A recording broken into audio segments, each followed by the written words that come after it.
Gostaria ainda de compartilhar um texto com o seu coração, uma palavra ao seu coração.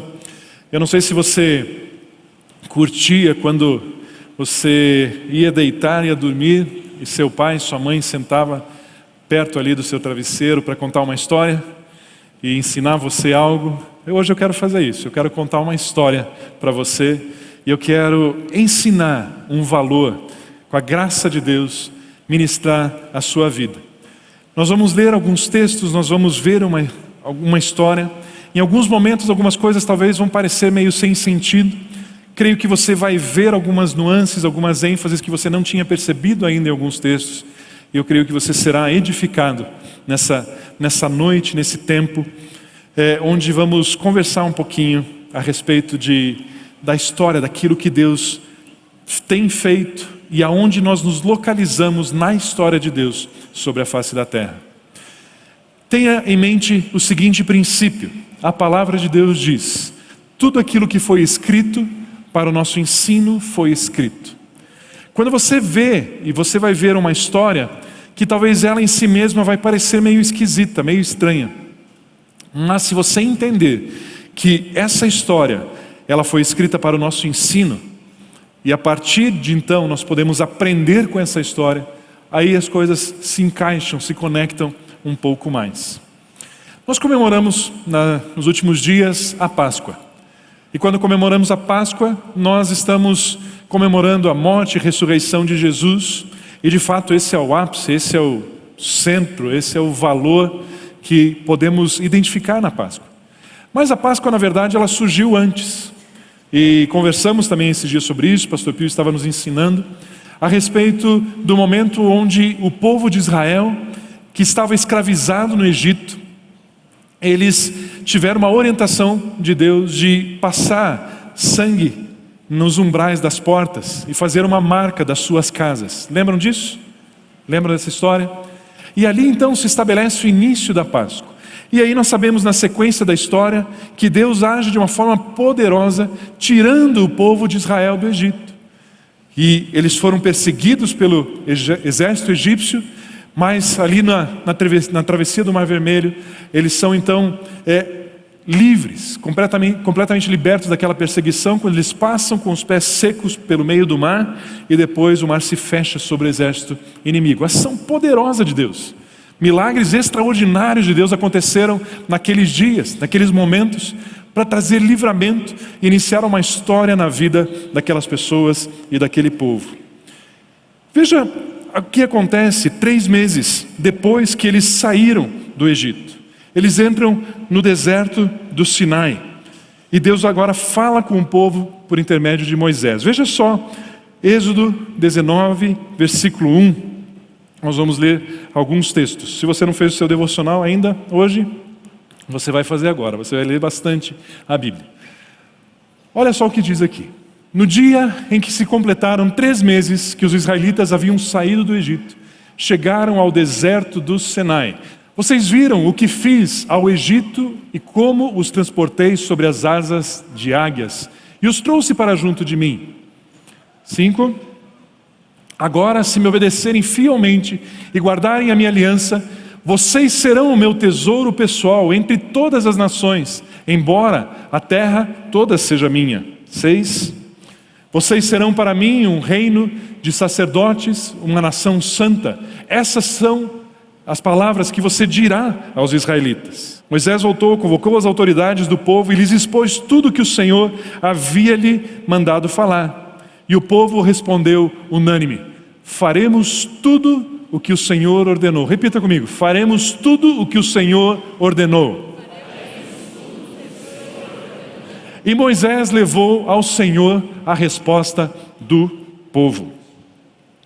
Quando nós vemos esses versículos, a nossa primeira impressão, e aqui eu quero começar a mostrar, como muitas vezes nós podemos não ter a compreensão correta daquilo que está acontecendo. A primeira impressão ao ler esses textos, não é que estava tudo bem.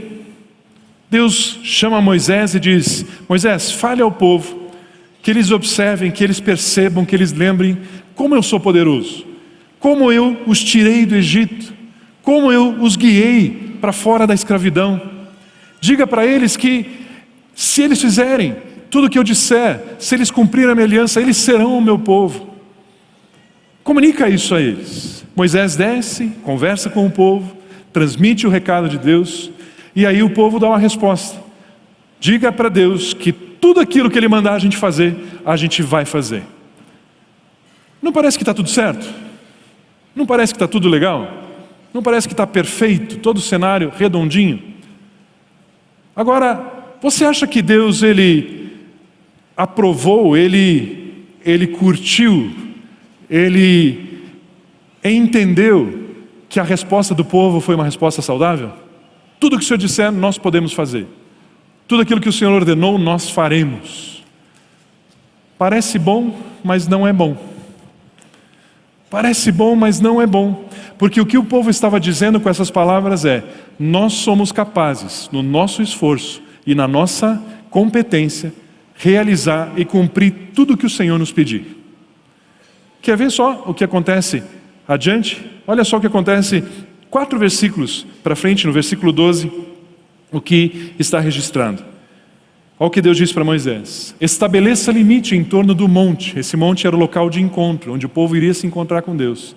E tenha o cuidado de não subir ao monte e de não tocar na sua base. Quem tocar no monte certamente será morto. Como assim, Deus? A gente estava em paz agora, estava conversando de boa, tal. Nós dissemos que a gente ia fazer tudo o que você queria, agora eu não posso nem tocar no monte que eu vou morrer. Deus começa a ensinar algo aqui. Lembra que eu falei no início? Tudo aquilo que está escrito para o nosso ensino foi escrito. Está começando uma aula. Está começando uma descrição, uma narrativa que tem o objetivo de nos ensinar. De repente o povo aparentemente respondeu de forma perfeita: nós faremos tudo o que o Senhor ordenar. Disse: ah é? Vocês acham que vocês podem? Seguinte, cheguem, mas não toquem no monte. Quem tocar no monte certamente morrerá, será morto. Se nós lemos, não vou ler agora porque são muitas informações, é muito texto, mas nós estamos aqui no capítulo 19, se nós começamos a ler o capítulo 20, 21, 22, 23, 24, nós vamos ver que Moisés, ele sobe ao monte, o povo não sobe de medo, fica com medo de Deus, a relação deles com Deus já começa a ficar distorcida, eles têm medo de Deus e não se aproximam. Moisés então sobe ao monte, e o que Deus faz? Deus começa a ditar a Moisés uma série de regras, uma série de leis, uma série de ordenanças. Ordenanças que vão até, desde do macro, desde as leis mais importantes, desde as regras mais fundamentais, até o detalhe. Até o detalhe. São 5 capítulos, se você ler, 5 capítulos de regronas, regrinhas, regrões, de lei, de ordenanças. Várias, de vários tipos. Deixa eu ler alguns, só para você perceber aqui do que Deus falou, da amplitude de regras, de leis que Deus determinou aqui. Vamos ler Êxodo 20, de 2 a 4.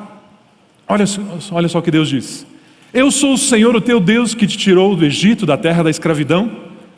Não terás, primeira lei, não terás outros deuses além de mim. Não farás para ti nenhum ídolo, nenhuma imagem de qualquer coisa no céu e na terra, ou nas águas, ou debaixo da terra. Deus estabelece uma lei geral, uma lei extremamente grande. Eu sou o único Deus, não adore a outro, não tem outro Deus além de mim, não façam ídolos. E ele continua agora lá no versículo 13, ele entra num âmbito de relacionamento horizontal entre as pessoas, e no versículo 13 ao 15 diz o seguinte: não matarás, não adulterarás, não furtarás. Mais algumas regras, mais algumas leis, estamos familiarizados com elas. Mas quer ver até onde que Deus chega? Um exemplo, olha o capítulo 21, versículo 28. Se um boi chifrar um homem ou uma mulher, causando-lhe a morte, o boi terá que ser apedrejado até a morte, e a sua carne não poderá ser comida, mas o dono do boi será absolvido. Você já tinha lido isso? Mas está lá, faz parte desse conjunto gigantesco de normas, de regras, de ordenanças. Pensou já na quantidade de pedra que vai ser necessária para derrubar um boi? Mas tem ali, está escrita essa regrinha ali. Se um boi chifrar alguém e matar alguém, vocês precisam matar o boi à base da pedrada. E não aproveitem para comer da carne dele. Vocês não podem comer a carne desse boi. Várias regras. Né? Só estou exemplificando aqui a amplitude dessas leis, dessas regras. E aí, veja, quando Moisés ele volta para então agora compartilhar com o povo quais eram essas leis, quais eram essas ordenanças e descrever tudo aquilo que Deus tinha dito a ele, vamos ver qual foi a reação do povo. Êxodo 24, capítulo 3. Quando Moisés se dirigiu ao povo, transmitiu-lhes todas as palavras e ordenanças do Senhor. E eles responderam em uníssono: faremos tudo o que o Senhor ordenou. Sabe o que eles estavam dizendo?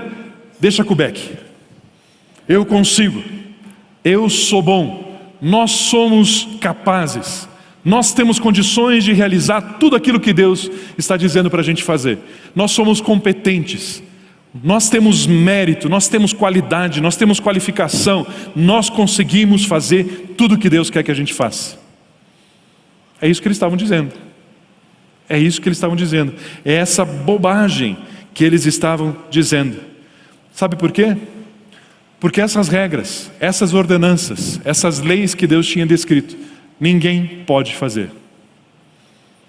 Ninguém consegue cumprir. A Bíblia mesmo diz que não existe uma pessoa que consiga cumprir a lei. Não existe ninguém capaz, competente, forte, hábil o suficiente para que cumpra a lei. Ninguém. E quem não cumpre a lei está condenado. Não existe ninguém que possa cumprir. Quer ver? Veja Romanos 3:10. Olha o que está dizendo aqui. Como está escrito, não há nenhum justo, nenhum sequer. Quem é justo? Na perspectiva desse texto, é aquele que cumpre a lei. Mas não existe nenhum. Ninguém na história nunca jamais conseguiu cumprir essa lei. E o povo de Israel lá achou que conseguia. Falou: não, pode deixar, nós vamos fazer. Nós vamos cumprir tudo aquilo que o Senhor ordenou. Que asneira, que bobagem. Porque Deus ia continuar ensinando, nos dando uma aula. Ensinando tudo aquilo que foi escrito, para o nosso ensino foi escrito. Agora, se nós continuássemos lendo, dos capítulos 25 até o 31, Deus começa a dar orientações para Moisés a respeito da construção de um tabernáculo. O tabernáculo seria o lugar onde Deus repousaria, a presença de Deus estaria. E aí Deus começa a passar a Moisés orientações, descrições e detalhes da construção de um tabernáculo.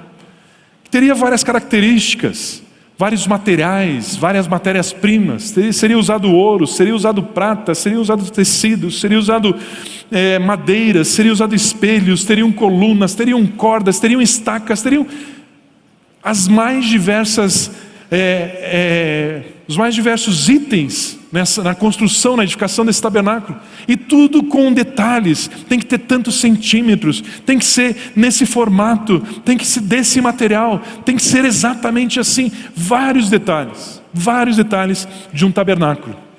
E esse tabernáculo teria um pátio, teria uma tenda, essa tenda teria um santo lugar, e dentro dessa tenda teria o santíssimo lugar, e somente no santíssimo lugar estaria a presença de Deus. E as pessoas teriam que passar por um ritual de purificação, e somente uma pessoa, somente o sacerdote, poderia ir até o santíssimo lugar, até a presença de Deus. Todos os outros não. Deus começa aqui a colocar e a enumerar e a enunciar, descrever como deveria ser este tabernáculo. Agora, além do povo ter que construir esse tabernáculo, acompanhar todos esses detalhes, toda essa descrição feita por Deus a Moisés, além deles terem que edificar, construir, lapidar, esculpir, fazer, costurar, eles teriam também que, toda vez que eles tivessem uma mudança na sua jornada, nessa viagem, eles tinham que desmontar tudo aquilo e montar tudo aquilo. Eles iam viajar, desmontava o tabernáculo, colocava nas costas, colocava em cima dos animais, viajava. E aí quando eles iam parar, monta tudo de novo. E montava o tabernáculo com todas as suas estacas, todas as colunas, todas as tendas, todos os tecidos, todas as camadas, todos os detalhes. E aí às vezes, passava uma noite ali. Passou a noite, vamos continuar? Vamos. Desmonta o tabernáculo, desmonta tudo, coloca nas costas. E foi assim a sua jornada, por 40 anos. 40 anos. Essa instrução fez com que Moisés se ausentasse por 40 dias da presença de Deus. Quando Deus estava falando para Moisés como seria a construção desse tabernáculo, chamou Moisés para o monte e passou 40 dias descrevendo cada um dos detalhes. Agora o povo que tinha dito, tudo que o Senhor ordenou nós vamos fazer, estava numa situação, pela primeira vez, primeira dificuldade, primeira ausência, primeira dúvida, 40 dias sem o seu líder. Não sabemos onde ele está demorando tanto. Não sabemos o que vai acontecer, ou o que aconteceu com Moisés. E eles tinham feito uma promessa a Deus, nós vamos cumprir tudo o que o Senhor fez. Sabe o que eles fizeram na primeira dificuldade? Olha, Êxodo 32, versículo 1. O povo, ao ver que Moisés demorava a descer do monte, juntou-se ao redor de Arão e disse, Arão ficou cuidando do povo, o irmão de Moisés ficou cuidando do povo enquanto isso. E disseram a Arão, venha, faça para nós deuses que nos conduzam, pois esse Moisés, homem que nos tirou do Egito, não sabemos o que lhe aconteceu. Qual foi a primeira coisa que Deus falou para eles não fazerem? Não tenham outros deuses, não façam ídolos. Primeira coisa, primeira lei, a maior de todas, não façam isso. Qual foi a primeira coisa que eles fizeram? Na primeira dificuldade, Arão, faz um Deus, faça deuses para nós, para que eles nos guiem, porque a gente não sabe o que deu desse Moisés aí. E sabe o que Arão fez? Em vez de pegar um taco de beisebol e dar na cabeça dos líderes daqueles incircuncisos, não era ainda, né? Mas em vez de fazer isso, sabe o que Arão fez? Ele falou, seguinte, mulherada, tragam-me os brincos de ouro de vocês. Me tragam os brincos porque eu vou fazer um bezerro de ouro. Nós vamos derreter e vamos esculpir aqui um Deus para vocês então. Arão faz isso, queridos. E aí o povo passa agora a cultuar esse bezerro de ouro, louvá-lo, cantar, dançar. E olha só o que acontece. Então quando Moisés, depois desses 40 dias, ele desce do monte, olha o que está descrito aqui na palavra de Deus, Êxodo 32, 19 e 20. Quando Moisés aproximou-se do acampamento e viu o bezerro e as danças, irou-se e jogou as tábuas da lei, era onde estavam escritas as leis, jogou-as no chão, ao pé do monte, quebrando-as. Pegou o bezerro que eles tinham feito e os destruiu no fogo. E depois de moê-lo, até virar pó, espalhou na água e fez com que os israelitas o bebessem. Já pensou? Aguinha cara essa, né? Eita, aguinha cara, os brincos viraram sem comentários, né? Olha só a capacidade do povo, ou na verdade a falta de capacidade revelada nesse texto. O povo tinha certeza que eles tinham capacidade de cumprir o que Deus tinha pedido, mas na primeira oportunidade que tiveram, eles demonstraram que eles não eram capazes, que é o que está descrito lá em Romanos 3 que nós lemos agora. Não há ninguém que possa cumprir a lei, não há um sequer, não há um justo. E aqui estava demonstrado isso, as pessoas acharam que podiam, mas de cara já quebraram o seu compromisso, não cumpriram a lei. E aí Moisés agora, ele se aproxima de Deus de novo e clama por misericórdia, pede perdão a Deus. Olha o que ele diz nos versículos 31 a 34, de Êxodo 32. Assim Moisés voltou ao Senhor e lhe disse, que grande pecado cometeu esse povo, fizeram para si deuses de ouro. Mas agora eu te rogo, perdoa-lhes o pecado, senão risca-me do teu livro que escreveste. Respondeu o Senhor a Moisés, riscarei do meu livro todo aquele que pecar contra mim. Agora vá, guie o povo ao lugar de onde lhe falhei, no lugar de que lhe falhei. E o meu anjo irá à sua frente, todavia, quando chegar a hora de puni-los, eu os punirei pelos pecados deles. Moisés chega para Deus e diz, Deus, tem misericórdia. Deus, que bobagem que esse povo fez. Eles fizeram um Deus, fizeram deuses para eles adorarem. Deus tem misericórdia, perdoa. E Deus, se o Senhor não perdoar, risca o meu nome. Risca o meu nome do teu livro.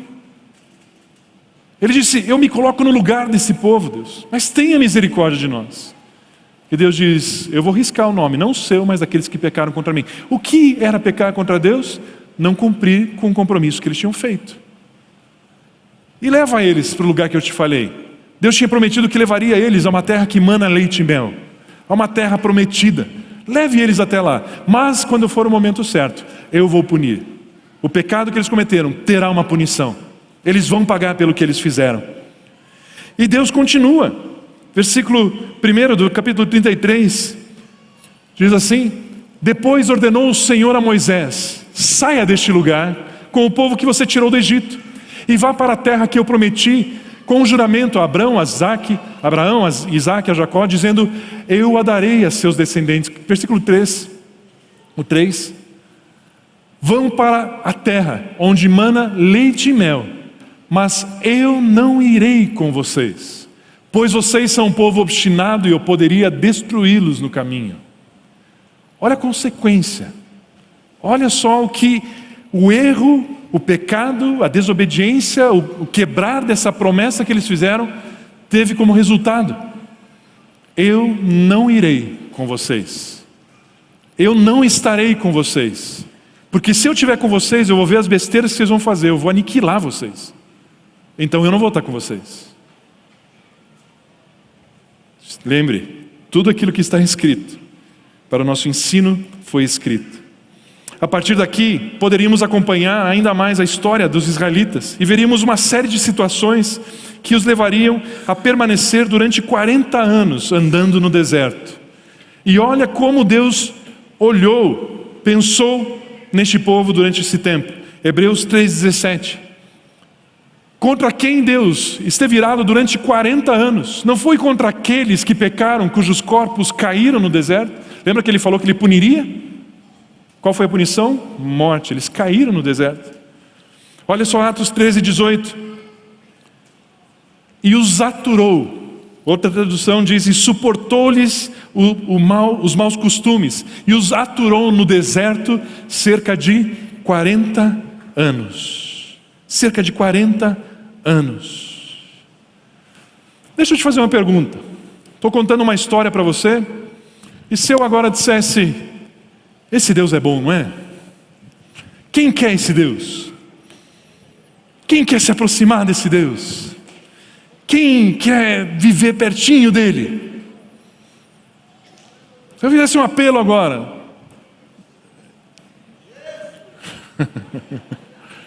Percebe que de repente se a gente olha a história sozinha, espera aí, como assim? Deus é assim? É assim que funciona o relacionamento com Deus? Mas tudo aquilo que foi escrito para o nosso ensino foi escrito. E o problema aqui não está em Deus. O problema está em como as pessoas enxergavam a Deus e a si mesmas. Essa história, ela é importante, nós descrevemos como estamos fazendo aqui, para que a gente entenda o seguinte, 40 anos fala de uma geração, fala do estabelecimento de uma linha de pensamento, de uma cultura. E você pode não perceber isso, mas a forma com que estas pessoas aprenderam a enxergar a Deus, enxergar a si mesmas, e enxergar como funciona o relacionamento do homem com Deus, influencia o ser humano até hoje. Até hoje as pessoas têm medo de Deus. Até hoje as pessoas não sentem coragem, sentem medo de se aproximar de Deus. Eu não sei se você já teve essa oportunidade, mas talvez você teve, de convidar alguém e dizer, escuta, vamos na igreja comigo. E a pessoa responder para você, olha, eu não sei se eu posso ir na igreja. Do jeito que está a minha vida, eu acho que Deus não vai ficar feliz se eu for lá não. Eu acho que eu não vou. Já não teve esse tipo de experiência? Né?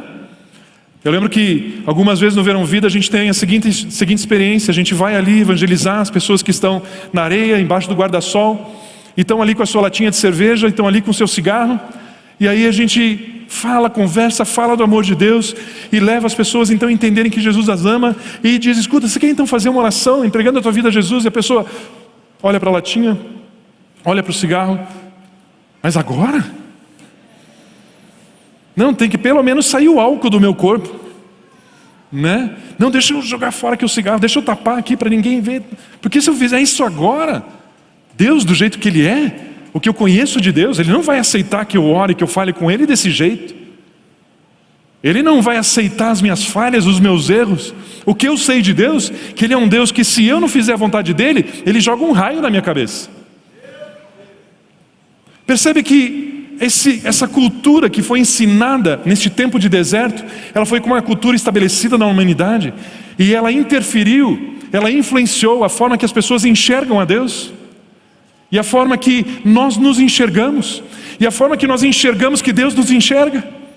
Ela influencia como nós pensamos que é o relacionamento com Deus. Foi influenciado nessa história aqui, queridos. Nesse momento, o deserto, ele estabeleceu uma voz que nos ensinou que é muito difícil agradar a Deus, para não dizer que é impossível agradar a Deus. Essa voz, ela influenciou a forma com que eu enxergo a Deus, como eu me enxergo. Essa voz do deserto, ela me faz perceber que aquilo que Deus pede para eu fazer exige muito esforço, muito suor, muita dedicação, e mesmo assim eu não alcanço. A voz do deserto, ela ensina as pessoas que sem uma vida pura, perfeita, reta, íntegra, sem defeitos, é impossível se aproximar de Deus. O deserto ensina essas coisas. O deserto ensinou essas coisas àquelas pessoas. O caminho para se aproximar de Deus é muito estreito, é muito difícil, exige muito esforço. No deserto existem montanhas, no deserto existem vales, no deserto existem caminhos estreitos, difíceis de se passar. Para chegar aonde Deus quer que eu chegue é muito difícil, exige muito esforço. Uma geração inteira morreu no deserto porque não conseguiu. É muito difícil, o deserto ensinou isso às pessoas. E é aqui que eu quero começar a minha mensagem. Mas é rápido, mas é aqui que eu quero começar a minha mensagem. Aqui e agora você vai entender um texto, eu acredito de uma forma que você não entendeu até hoje. O deserto estabeleceu uma voz que clama no deserto.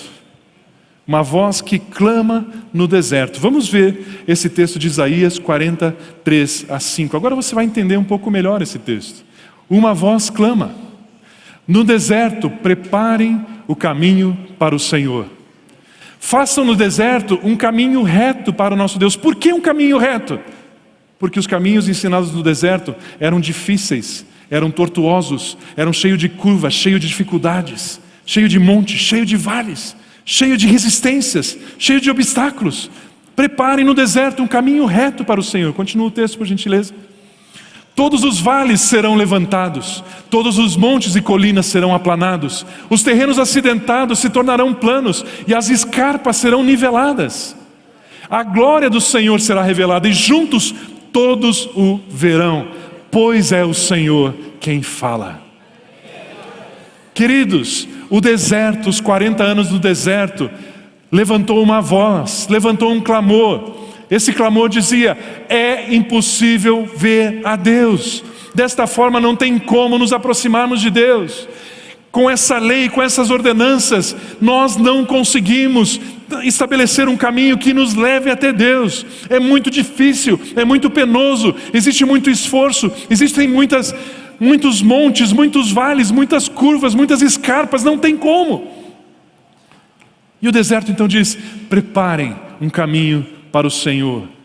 O tema da minha mensagem é: endireitai o caminho. Endireitai o caminho. Queridos, quantas vezes as igrejas, elas estão ensinando um caminho para as pessoas torto, difícil, complicado, cheio de montes, cheio de suor, cheio de esforço, cheio de vales, cheio de dificuldades, cheio de frustrações.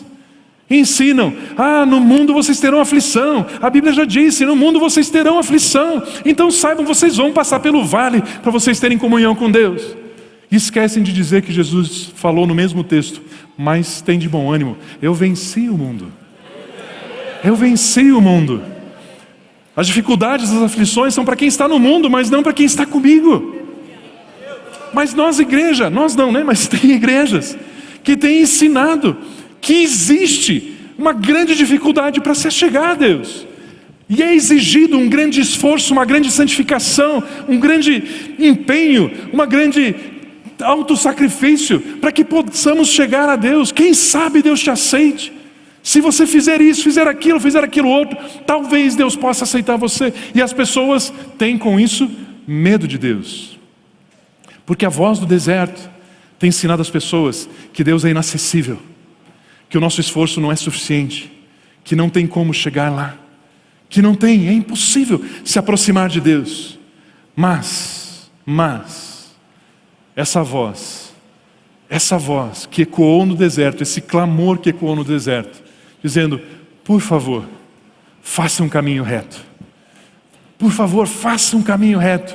Preparem um caminho para o Senhor. Eu sempre li esse texto e eu pensava assim: preparem um caminho para o Senhor. Eu preciso preparar um caminho para que o Senhor possa passar por ele. Eu sempre pensei assim. Mas não é isso que o texto está dizendo. Prepare um caminho que leve ao Senhor. Prepare um caminho para o Senhor. Porque o caminho que foi ensinado que levaria a Deus, ele está bloqueado. Ele não é possível de se passar. Não tem como chegar a Deus através do caminho que vocês têm ensinado. Caminho de montes, de vales, de escarpas, de caminho apertado. Prepare um caminho reto. Agora, que caminho é esse? Que caminho é esse que é um caminho reto? Que quando você entra nesse caminho, você já vê a Deus, porque não existe obstáculos. Que caminho é esse que tira todo esforço, que tira todo o sacrifício humano? Que caminho é esse que se abriu dizendo: entre por mim e você verá a Deus? Que caminho é esse que tirou todo o vale, tirou todo o monte, tirou todo o esforço, tirou todo o mérito humano? Ele tomou para si esse caminho. Que caminho é esse? Que caminho é esse? Jesus. Jesus é esse caminho. Jesus é esse caminho. Jesus mudou a história. Jesus mudou a forma com que as coisas aconteciam. Jesus mudou a forma com que eu e você podemos chegar a Deus. Existia uma forma ditada pelo deserto antes de Cristo. Mas quando o profeta clamou: prepare o caminho para o Senhor, Jesus foi a resposta. E Ele é o caminho reto. Ele é o caminho reto, o caminho plano. Mas Tom, a Bíblia diz, eu lembro desse versículo, que apertado é o caminho, estreito é o caminho que conduz à salvação. Então é difícil, continua sendo difícil. Queridos, nós precisamos entender e ler a Bíblia com vida. Sabe o que quer dizer apertado, estreito? Não está falando de dificuldade, está falando de exclusividade. Apertado o caminho, estreito é o caminho. Não está dizendo que é difícil passar por esse caminho, só está dizendo que ele é único. Ele é um só. Não existe mais de um caminho.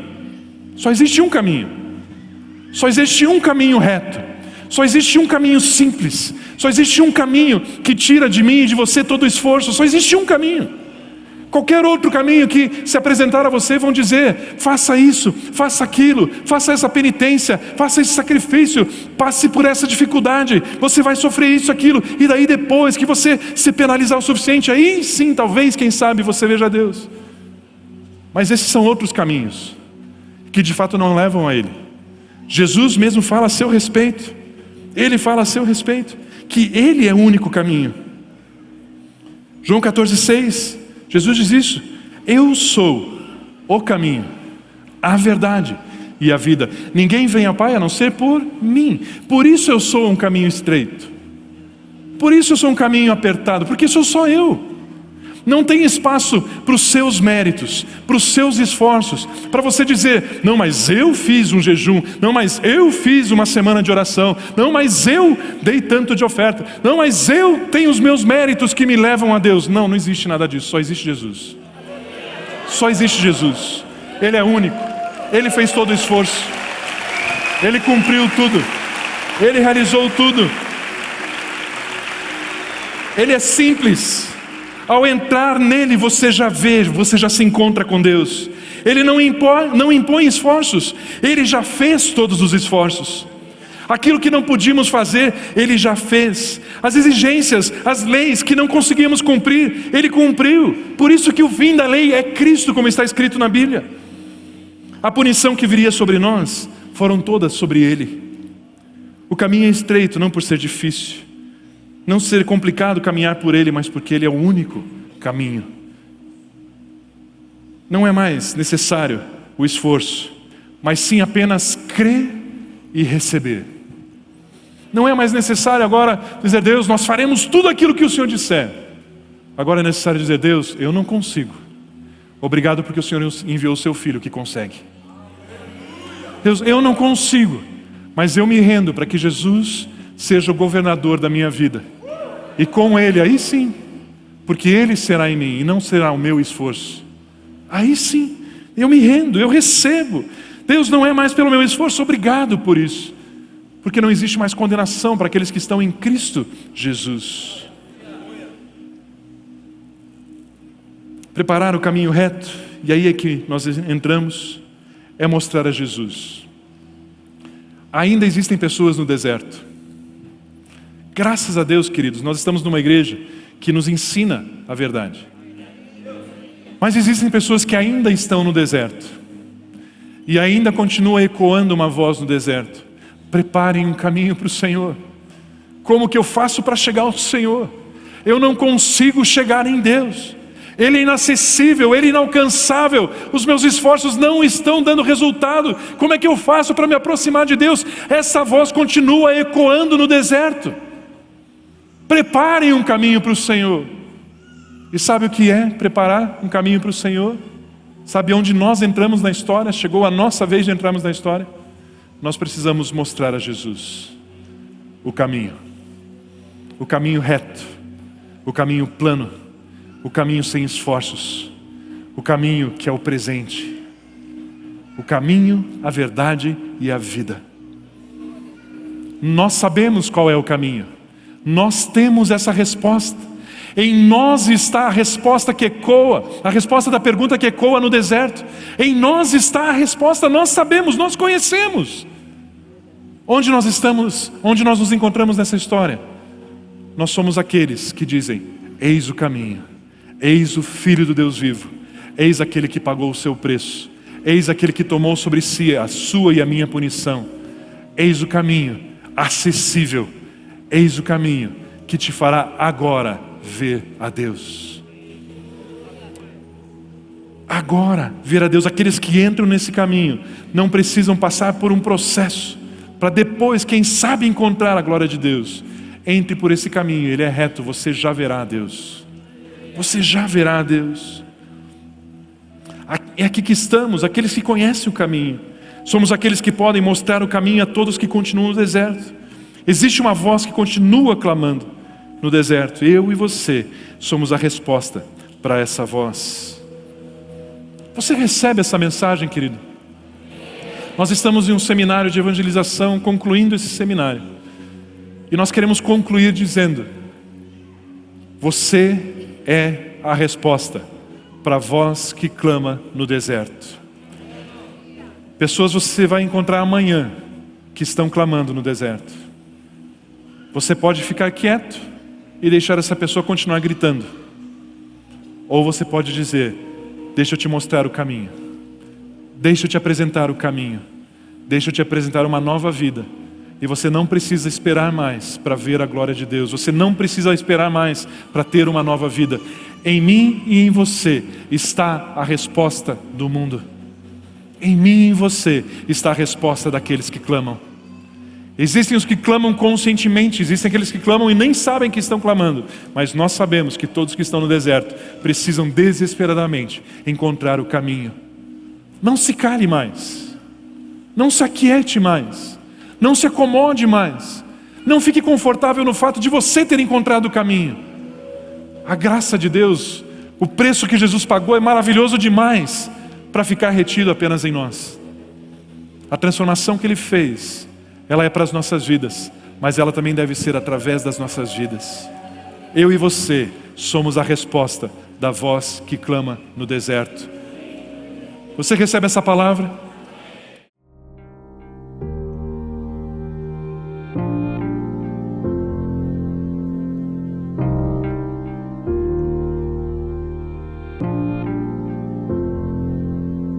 não tem nada a ver com o que temos ou com o que fazemos, tem a ver com o que somos.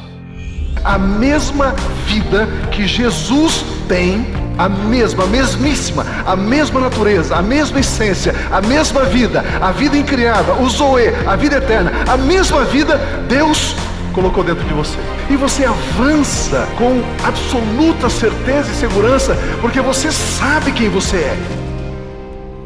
E quando você sabe quem você é, e quando você é maravilhoso. Como é bom